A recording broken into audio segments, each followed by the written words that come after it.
You need a good product, but you also need a good brand behind it. You always also buy a feeling or an emotion. So when you have a product idea, always make sure you're also very clear about your brand. We wanted to have an expert in our field. We wanted to be the strategic head, and we love owner-operator companies because you have another eye-level person to talk to. We wanted to show our kids the world, and actually we wanted to see the world and let not the kids stop us. So you, at one point, you were traveling with 3 kids under the ages of 6 or 7, right? Under the ages of 5, yeah. But traveling with kids is like, we adapted a little bit. From a marketing perspective, I have 5 years of experience of what's working and what's not working. And my husband and I sat down and like, this is probably not going to be a year where we make incredible growth. This is going to be the year where we are building on what's working, and we will be focusing on our family and just kind of harvest the fruits of what we have done before. Hey, it's Andrew here, and welcome to the eCommerceFuel podcast, the show dedicated to helping 7- and 8-figure brand owners build incredible businesses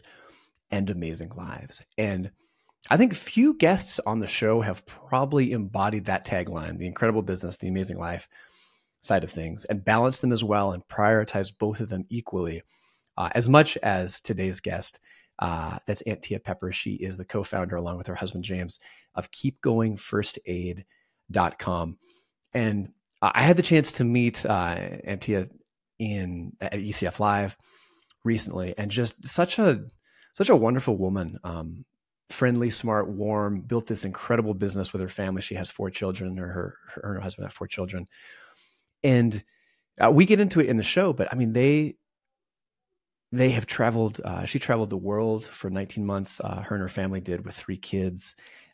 They're running and building a business while also traveling internationally in a different segment over in Germany, to show their kids kind of more of the world while also continuing to run their business.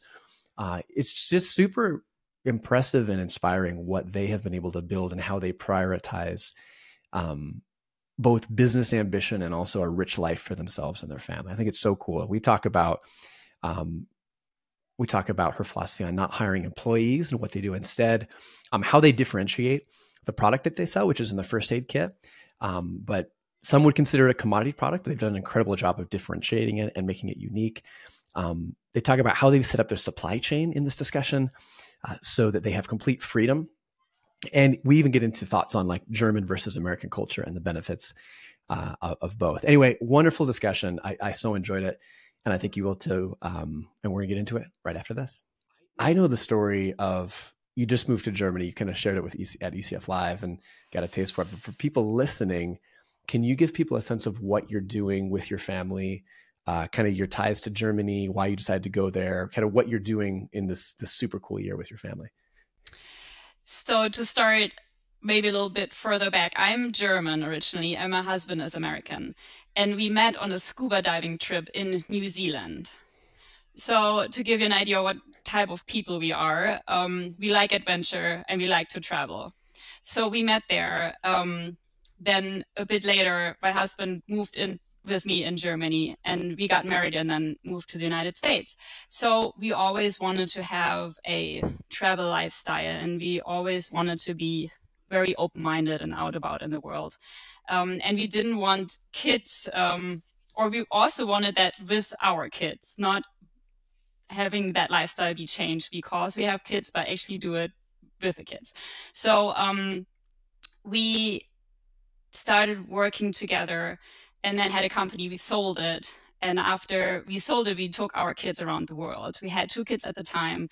I got pregnant on the way, met a third. And for 1.5 years, we lived a full-time travel lifestyle. That's also when we came up with our product idea.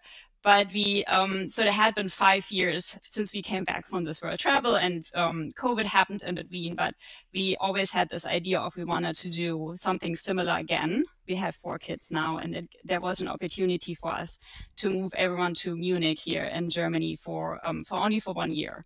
And our oldest is not in middle school yet; she's 10. So we thought this is like a good time with the kids and for their ages. And because I'm German, I do want to give them the cultural experience of really immersing themselves in this lifestyle.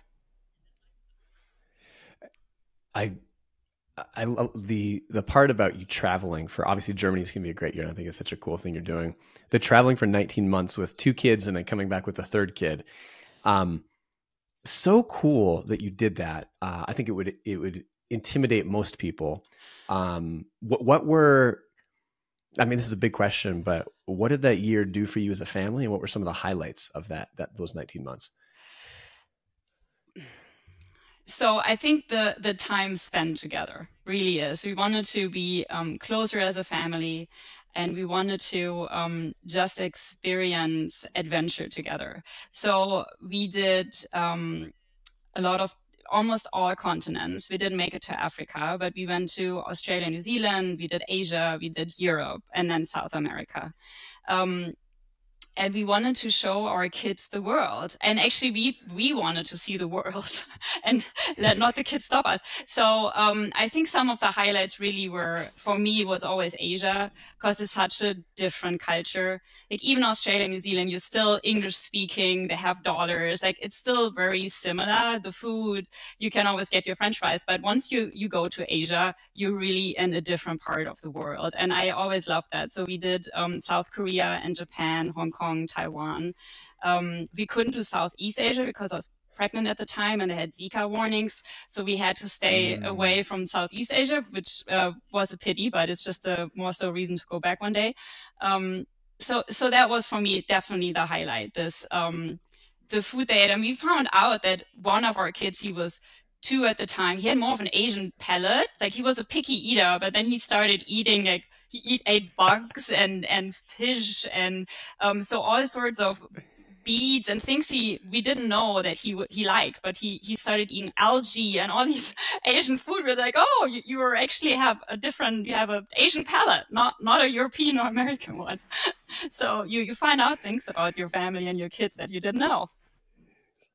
That's cool. And your kids were, so you said your daughter's about 10 now, so 5. So they were 5 and under for the 2 kids and then a newborn. So you, at one point you were traveling with 3 kids under the ages of 6 or 7, right? Under the ages of 5. Yeah. We started with a 3 and a 1-year-old, and then they turned, 4. Yeah. She turned 4 in Hawaii and then 5 in Germany, and he turned 2 in New Zealand. Yeah. So under 5. Yeah. That's amazing. I love your philosophy, and I try to do this as well. I'm very imperfect at it, but the idea of, hey, let's live the life that we want to live and take our kids along for the ride and teach them, as opposed to try to. I mean, some things you have to think about kids, right? Like if you go, live up in the northerns of Alaska and no education, that's probably poor parenting if you're not really intentional about stuff. But in general, I think a lot of times families and parents let kids dictate what's happening as opposed to the other way around. And I think it's so cool that you were like, hey, we want to travel, we want to have some adventures, we're going to take great care of our kids and love them, but we're going to bring them along. And I'm sure you have amazingly well-adjusted, adaptable kids because of it. I would say they're pretty flexible. They're very open-minded. They're actually easy to talk to. Like they make friends in a heartbeat. Yeah. But traveling with kids is like, we adapted a little bit. So I started an Instagram account at the time called Playgrounds Around the World. Because wherever we go, we would first start to find a playground. But that's also the best way to get in contact with locals, because you always have someone to talk to. Like even in Japan, they would share their sand toys with us because we didn't have a lot of toys. Like we both couldn't communicate. But there's just parents on playgrounds is always a great way to meet locals. So, and obviously we wouldn't go to the art museums and maybe sit and drink coffee for 2 hours and enjoy the scenery. That's not the type of stuff you do when you travel with kids. So you do adapt a little bit, but it's still just as amazing. And forgive me, I may have told you the story in New Orleans this year, but kids also are such a good icebreaker for meeting people on the road. Like it disarms people. They're more friendly. There's one time we were traveling, we were in Joshua Tree in this old rig, and it broke down. And of course, it breaks down on a Friday night. No rentals, no hotels, nothing. And we ended up towing it back to the mechanic's place. And this mechanic took pity on us, and the owner of the mechanic shop let us stay at his Airbnb, his little guest house on his property, and loaned us his massive Ram 3500 truck to go tour the park while our vehicle was being fixed. It's super generous. We got to know these people in the community. Like it was, because that's usually where the richest experiences come in, when you get to know local people. And if it had been just Annie and I I mean, maybe he would have been as generous, but I think the fact we had 2 girls under the ages of 4 definitely helps in our favor. So it's a little bit of a travel hack, I think, traveling with kids in some senses. Yes, yeah, and we had blonde kids. So in some parts of the world, that's even more. In Asia, we had people like follow them around with with cameras to take pictures, and in South America, it's just so kid friendly. You're always allowed to go on the front of the line. Like people embrace it. They're just so much friendlier. But we had a similar experience where we were in South Korea, Jeju, which is an island, and they have divers there that are female divers that used to go down without oxygen or anything. It's like a very special profession there, and it's usually done by women, but they're aging out, so they're a little older women. But these are the Jeju divers, and we were just walking along the island, and there was a couple, and they started talking to us because they want to take pictures of our blonde kids, and then we're chit chatting and being friendly, and suddenly their grandmother like comes out of the water, and it's just kind of this almost like mythical figure who just came out diving for these abalone shells. And we're like, oh, can we take a picture with you now? Like we really wanted to meet your mother. And so we kind of exchanged like this moment of curiosity and amazement. That's super cool. How, getting into your business a little bit, of course, I mentioned it at the very top in the intro, Keep Going First Aid. You do these beautiful first aid kits. We actually had some for gifts at ECF Live. Got to see some of them. They're really nicely done. How did the business come out of your first set of travels? You mentioned kind of the catalyst was out of that first travel time with your family. Yeah, when we were the full-time traveler and went around the world, we just realized, because we were out and about so much and on playgrounds and on hikes, that we needed a first aid kit constantly. It was scraped knees and ticks and splinters that always needed to take care of, or sometimes just a little bandage. So we looked around, and there was really nothing you could buy in the store that would meet all the needs that we wanted. And so we had to put it together ourselves. And it was like in this ugly little pouch. And we like, oh, our pouch was so unorganized. And the kits you could buy were unorganized, and they were all ugly. And again, they just didn't have what we needed. So you're like, isn't there something? So you know how sometimes you're just like, isn't there something? And then you look around like, there's not. So why don't we do that? And we had, as I said, we were business owners before. We worked together before, and we wanted to come back and started a product-based business. And we're like, that's the product. There's really nothing on the market. And so my husband is like, I want it really organized, and it needs to have slots, and needs to fit, and you need to, open it up, and it needs to be easy explainable and easy to find. And I was like, well, but I wanted to look cute. Like, I'm a mom. I don't want to run around with these army white or red flags. Like, if I have it in my purse, like at least put some rainbows or some flowers on it. So we came up with the idea together. And then we started kind of very slow to really make sure we have a market fit. And it's not there because no one wants it, right? That's the other option. So it's just not there because no one came up with the idea. And we was like, we showed it around, and it was very easy for us to find our target group, because we are our target group. So we just had to go to school and ask my friends, right? Ask the moms, ask around. And everyone loved the idea. And then we started to do the first production run. We packed ourselves, and we started selling on a Meta. That's the real test to see if a product has market fit. So we started selling on Meta, and it worked out. Like, all the numbers worked out, the average order value, your acquisition cost, all that fit. So we just started placing bigger orders and getting more professional with everything, with our marketing and email and all of it. And from someone from the outside looking in, it just kind of boggles my mind that in a space as big as the first aid space and the health space, which first aid kits have been around forever, that there would be such a gap like that for the things you described. It's kind of mind-boggling. So when you think about how you differentiate your products, do you think most people buy it because of the organization, or because of the way it's organized, the different offerings you have in the kit? Or is it more because of the positioning you have and the branding, and the fact, like, for people who obviously are listening, your first aid kits are really, they're stylish. They're cute. They don't look like, a Red Cross medic crawling through the mud in World War II, right? They've got, very cool patterns and kid-friendly stuff. Which one of those do you think is the stronger motivator and differentiator for you? So my background is in marketing. I have an MBA and I had my major in marketing, and I used to work for Danone, the yogurt company, as a marketing trainee and then as a brand manager. So when we came up with a product idea, it was like I immediately started working on the brand. What's our vision? What's our mission? What's our purpose? Who is our target group? So before we even had a finished product, we also had this vision of the brand, of who, what, and why we want to do this. So I think that is very important. You need a good product, but you also need a good brand behind it, or you need to know your purpose, and you need to know who you're helping and how you're helping them. So what problems are you solving? That's your product, but who are you talking to, and why is these reasoning? So I think the brand is very important, because people need to know what they're buying, and people never buy just a product. You always also buy a feeling or an emotion, or the brand gives you orientation of what you're getting. So if and when you have a product idea, always make sure you're also very clear about your brand. So, and for us, it's very clear, like we're helping busy families staying prepared and go out and venture and to keep having fun, to keep going, keep having fun. So that's why we call it Keep Going, because that's our end benefit. So before we even started with the name of the company, it's like, what's our end benefit?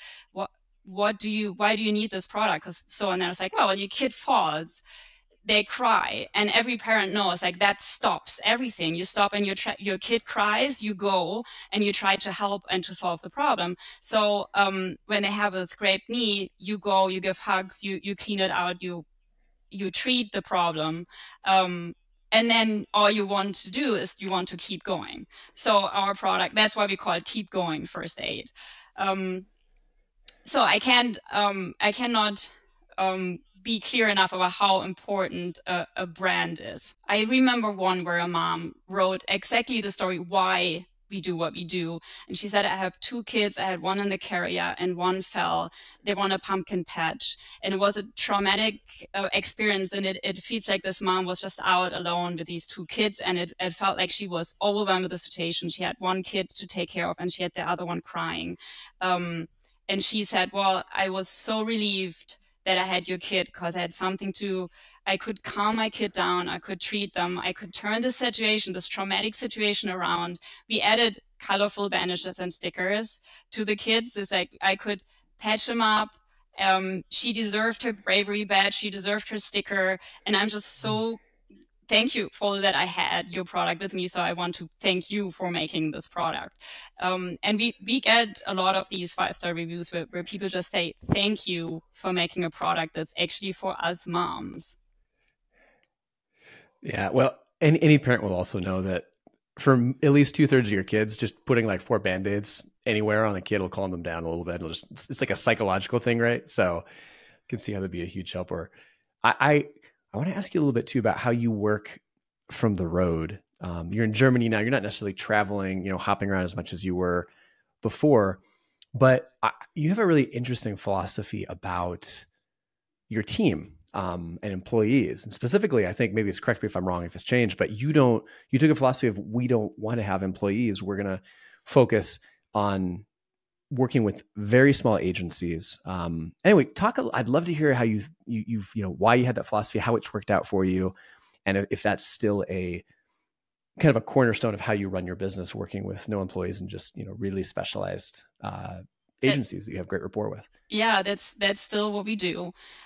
So from the beginning, so I think it's one thing paired is like wanting to have an expert in their field to deal with the specific problems. It's Meta Ads, it's an email agency, it's a Google ad agency, it's a content production agency for our social. So all these little agencies. So we wanted to have an expert in our field.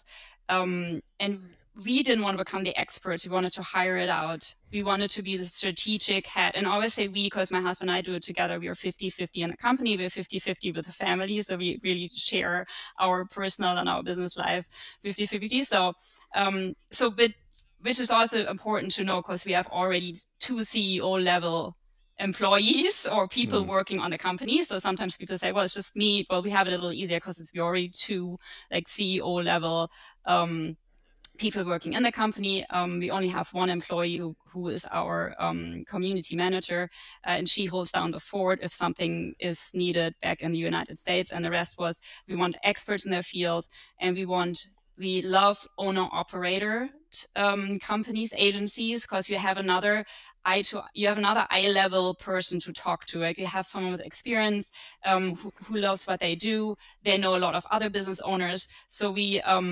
developed this like relationship, especially our meta ads, conversion ads person, for example. She has been with us for almost 3 years, and she knows our company so well, but she also has other companies. So she gives us tips sometimes, which are more the business tips than just meta tips, because she's the owner operator.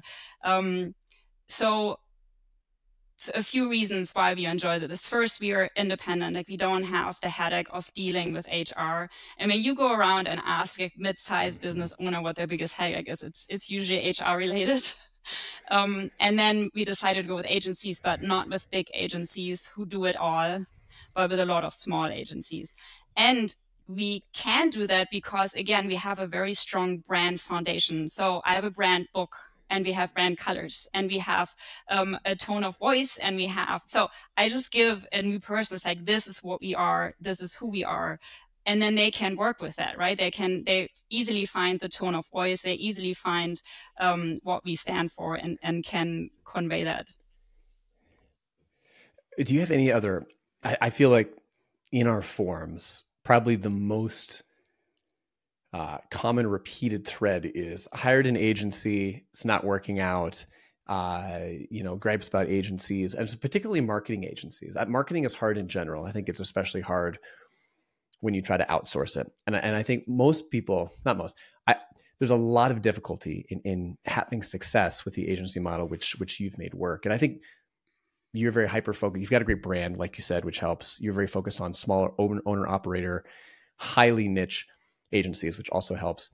But any other things that you do in terms of your process, in terms of finding great agencies and partners? And also, how long does it take you to find, like, how many agencies do you have to go through before you find one that's a great fit and a good long-term, performance match? First, I ask for recommendations. And I think the best example is our email agency, which we did find over ECF. So I ask around for recommendation. That's one thing. We ask for recommendation. We ask for a kind of a sample of work. And then we also, what I asked them, years back, we were looking for an email agency, and we talked to someone who was recommended on some Klaviyo page or something. So we talked to them, and in the end it was like, well, but what's your superpower? And then he said, Google Ads. We're like, okay. So we hired him for Google Ads. Like we ended up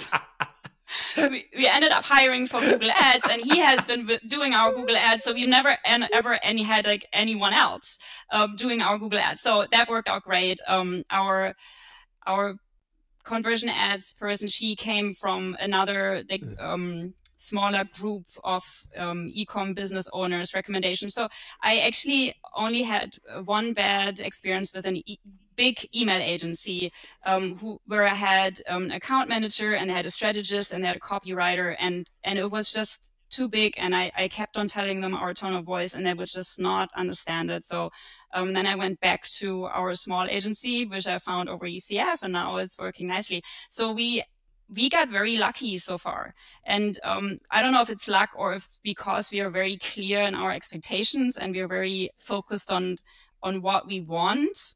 But I think this is it. Like be very clear of what you want from that person. Like if it's communicate your expectations and see if they can meet it. Yeah. Do you have to go through a handful of different agencies usually for a position to make it work, or do you feel like you've got a pretty good first hit ratio? We have like a 90% first hit ratio. It's like the only one who never worked out was like one email agency. Everyone else has worked out great.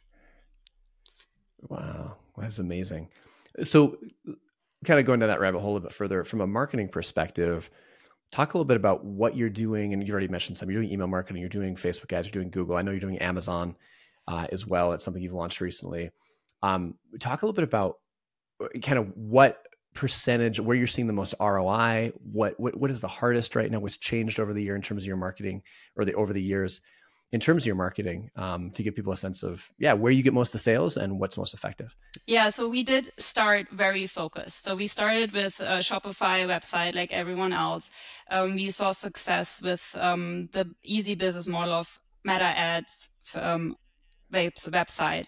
And then 2.5 years ago, we started on, once we had like a good foundation and a really good sense of what's working, we launched on Amazon. And that very quickly became a 50-50 in the first year. And I think we're now by 60-40%, maybe even 70-30 for Amazon website. We have fantastic margins on Amazon. But I can't get a precise number of how much, but I know it's because we do all the brand work in the background. Like we have the organic social going, we still run Meta ads with like a $200,000 budget per day to our website. So we our Shopify is still comes out with okay profitability. So for us, I think the goal is to have Shopify run kind of without a loss. And then we kind of harnessed all the profits from Amazon. So actually we have a great margin on Amazon. So that surprises me that you say that, because it seems like so often with Amazon, you have so many fees. There's a convenience to it too, but Amazon's been jacking up their fees over the years consistently. And why is it that Amazon is such a large, why are the margins so much better on Amazon? Because you're still advertising either way, I'm guessing. Or are you just getting a phenomenal organic reach on Amazon, and that's why it's so cheap? Yes.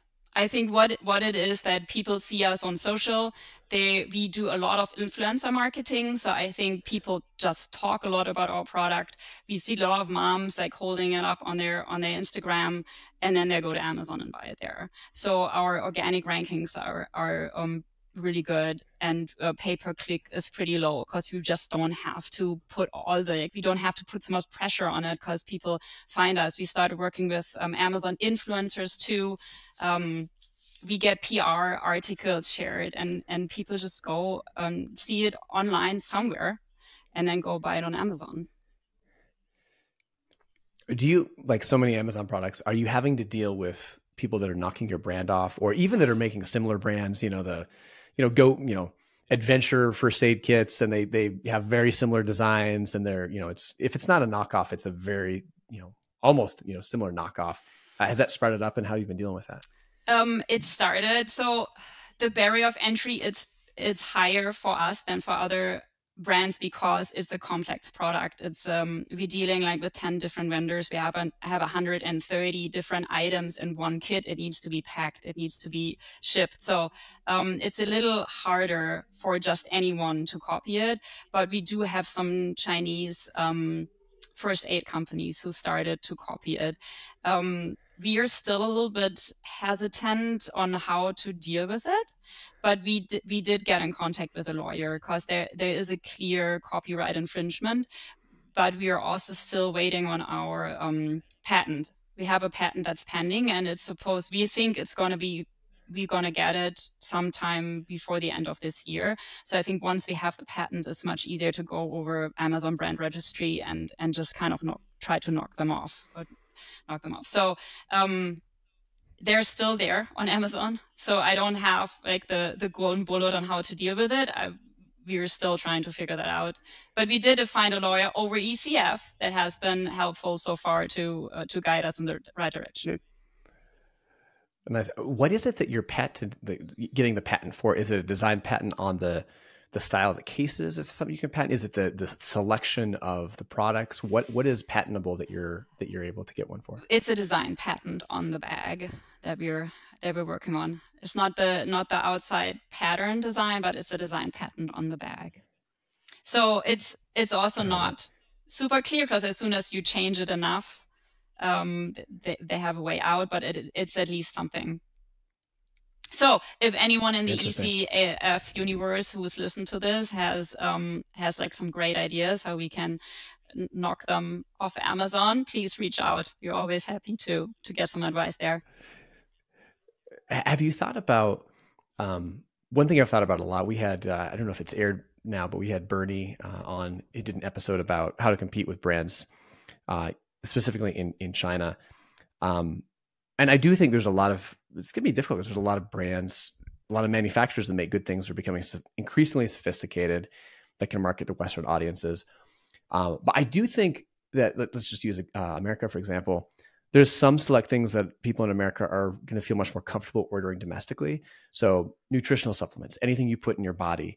And when you think about something from like a healthcare perspective, personally, I would be more comfortable ordering something, especially if sterilization was an issue, health was an issue, things like that, that I knew was sourced and kind of assembled domestically versus overseas. Do you have any branding about, hey, this was, manufactured or assembled or quality controlled in the United States or anything like that you have tried and experimented with? We always say ships from the USA. We do push family owned and operated, from moms for moms. So these are claims that always work very well, I think. People love our story. People love knowing they're supporting a small family business, US based. So these claims are always high. I would always recommend to use these claims. We only ship from the US, so we don't manufacture in the US, quality control. I haven't tried that one yet, but that's another good one. But yes, so pushing these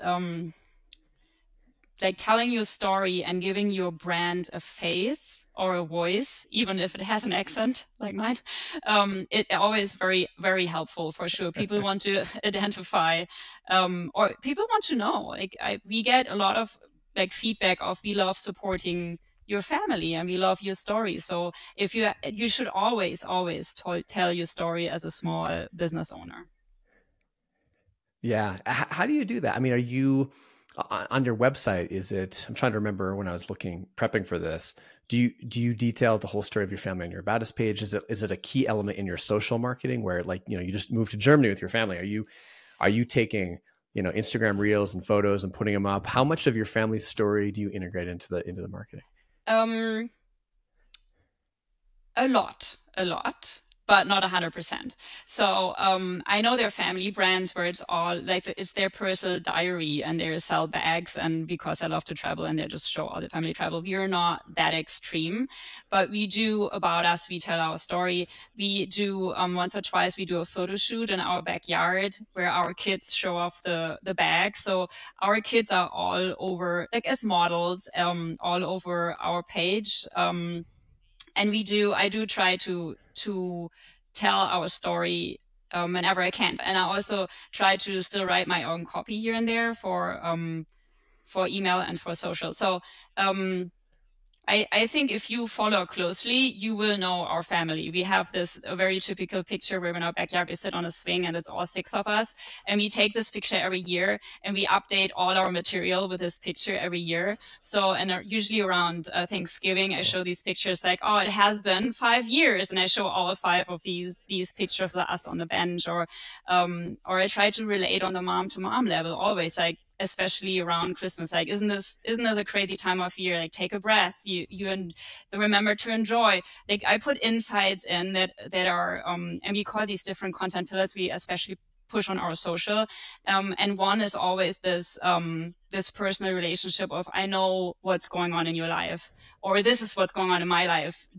Do you feel the same? Isn't this like, did your kid, it's Halloween, like how many costumes did you have to try? Did you make it yourself? Like, are you going nuts? Like, so don't forget you bring a first aid kit to when you go out trick-or-treating. So it's always been this, on one of our content pillars, we always tell our personal stories to show that we can relate. We are a family of 6. We have like crazy active kids. Right now, I can hear them jumping on the trampoline, and my husband is spraying them with a hose. So it's like this is what's going on. What's going on in our life? And sure enough, one of them is going to start crying in about 5 to 10 minutes because they fell off the trampoline. So another time we're going to whip out the first aid kit. And these are the stories I also try to tell over social and email. I love it. You're super generous and offered to get together when we're going to be in Germany, in Europe later this year. And on the trampoline front, I got 3 kids. One got on Google recently and like Googled how do you do a front flip. And so she's been like trying to work on that. And she finally, she's getting close. Actually, I think she got it. Anyway, I have a hunch our kids will have a good time when they get together. So yes. Especially if they're getting hosed down by dad with the water. Speaking of kids, how do you, obviously your kids are involved in like the photo shoots and some of the models and some of the marketing stuff. Do you get them plugged into any of the marketing or ops or any other side of things? Like what's their interest level in it? Are they involved? What other ways to get your kids plugged into the business? When we still used to hand out the boxes from our apartment, we didn't, not out of the garage, out of the apartment, we would pack and send boxes out ourselves. And I would write like, thank you as a handwritten note on the box. So, they would help. They would help pack the boxes. They knew all the patterns. They knew actually some had to be tagged, so they would put on a tag. So we always try to be intentional about telling them what we do, and they know what the business is. Now that they get a little older, I think we talk more about it. We definitely want to be very transparent and be involved in as much as we can. But even when it comes to like, who are we selling it to? Like I talk to them about it, and I try to explain exactly some of the mechanics behind it too, and why we do what we do. So 100% involved. That's cool. How do you run logistically? You're in Germany right now. A lot of these things are sourced and maybe, well, I'm not sure where they're kitted or sourced from. Some of it's outside the United States, if not all of it. Yeah. How do you run the actual logistical side of the product sourcing, the sending into FBA, all of those kind of things, the fulfillment, if it's Amazon or if it's another 3PL, who's running that? How does that work? Is that your community manager that you mentioned? Give me a sense, if you would, about like how the logistical flow chart follows that. Because I always think that's interesting. Like you've managed to build this life and this business where you can do it anywhere. I mean, you're in Germany running a US business. And so I think it's always interesting to learn about the logistics behind the scene that make it possible. So that's what my husband does. That's his job, but I know his job, so I can explain it. So we source from overseas, from China to be precise. And again, we have some very good contacts there. We have some very good factories there that we highly trust, and they have done phenomenal work ever since we started working with them. So it all we used to ship full containers, 20-foot containers, 40-foot containers to the US, and then have it sent to us in the beginning and to Florida. And we don't do this anymore, but we used to have 20-foot container. The first one came to our house, and we stored it in the apartment, not in the garage, in the apartment, climate control. And we had it all there, and we would send it out, everything, do the fulfillment from our house. So that was the very beginning. And then we started, we needed more room, so we actually did it with storage rooms. And then we found a fulfillment center. And again, it's a small husband-wife team. It's like owner-operator. They're right out of Orlando. So my husband started like loading up U-Hauls to bring the products from the storage to the fulfillment center. And now we're at a point we can send pallets into and it started to get cheaper too. Like it has to do with this cost structure of the containers too. But now pallets is also feasible to just send in pallets. So we're sending it now straight into Amazon and straight into our fulfillment center. That's kind of the evolution of how we managed it. But yes, the very beginning was we had it sent to our house. We would do the quality control there and then send it to our customers. But now we work with a fulfillment center and straight to Amazon. The 20-foot container in your apartment building parking lot, that seems like a great chance just to use the manual mule labor of your kids to pull stuff inside. That sounds like a fantastic use of child labor. Well, hold on.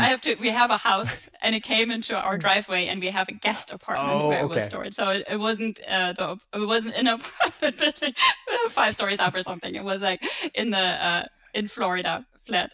But we had actually friends. Like one of my husband's best friends is like a bodybuilder. So we had him come in and he brought his dad and my husband brought his dad. Everyone was just like running around and I was telling everyone, because I was pregnant again at that time, so I couldn't lift anything. So I was like telling everyone, it's like, this is the rainbow pattern, needs to go in the left back corner. This is the playground pattern, needs to go there and there. So I was just running around with the flip chart telling everyone where to put the boxes. And the kids running around too. I hope you get some B-roll of this for your Instagram or marketing or something. That'd be brilliant. The behind the scenes, sexy nature of D2C product sourcing. Yeah. How do you mentioned, so you source most of this in China, it sounds like. And earlier I mentioned, that from a differentiation and competition standpoint, people will trust, are likely to trust highly sensitive things like this, maybe more if they're made domestically, sometimes fairly, sometimes unfairly. When it's coming from China, how did you, given the nature of the product, how did you vet factories like this to know, like, hey, these are really good quality first aid supplies, they're sterile, because it's a kind of an important product to get right, given what the end use of it. So how did you do that? So first we did try to source it from the US, but we did want to make a family friendly product, and it's just cost-wise not possible.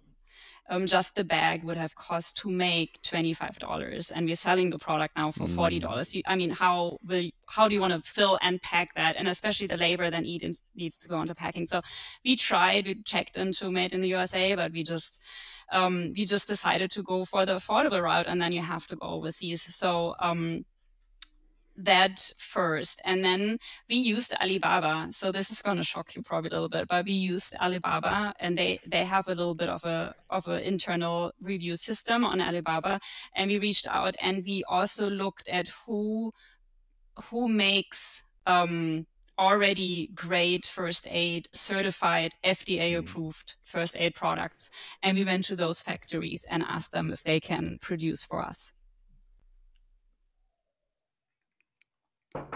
And you have how many different suppliers do you have in your network? You said something like 20 plus different factories, maybe more, that you source everything from? We don't. So we only talk to 2 different suppliers. One is for the bag and the one is for the first aid, for all the other first aid supplies. What they can't make, they go out and source for us. Got it. Any other things you do to make running the business while traveling easier or more simple? Like, obviously you've streamlined the supply chain things. You've got agencies that handle a lot of the real specific marketing tasks.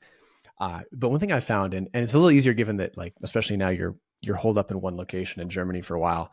But when I've talked to people in the past, and they're like, yeah, I'm running a business and I'm traveling and I'm moving every 2 or 3 or 4 days. I just think I have not been able to do that. In the past, when I have traveled and I'm moving that frequently, I get nothing done, right? Like, maybe you get an hour here or there, but I need to be somewhere, settle down, get my routine in to have any type of, real productivity. Anyway, I just think it's so fascinating how you've built this. Anything else you do to make running a business remotely while you're transient and able to move around easier and be more productive? I think people would call it putting SOPs in place. What I did, I prepared, because I knew it's a year and we're going to be gone from August to August. So I planned this entire year, and this is our 5th year doing it. So from a marketing perspective, I have 5 years of experience of what's working and what's not working for our marketing or for our company calendar. So I sat down and say, I can plan this entire year without a problem. I know what's coming, right? It's Halloween, it's Q4, it's our birthday, it's Valentine's Day, it's Easter, it's St. Patrick's Day, it's International Women's Day.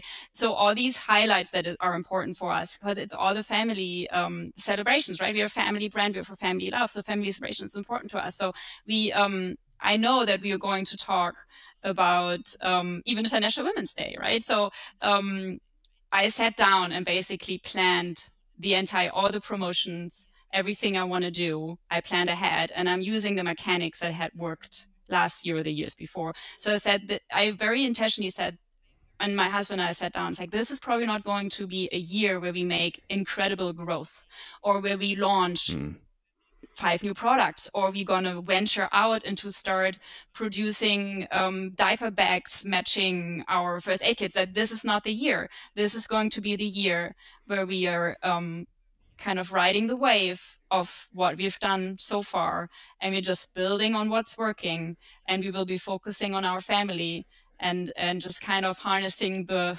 fruit of the work, or how do you harvest the fruits of what we have done before. So I think, again, being very intentional and focused about what is this about and how are we going to manage it.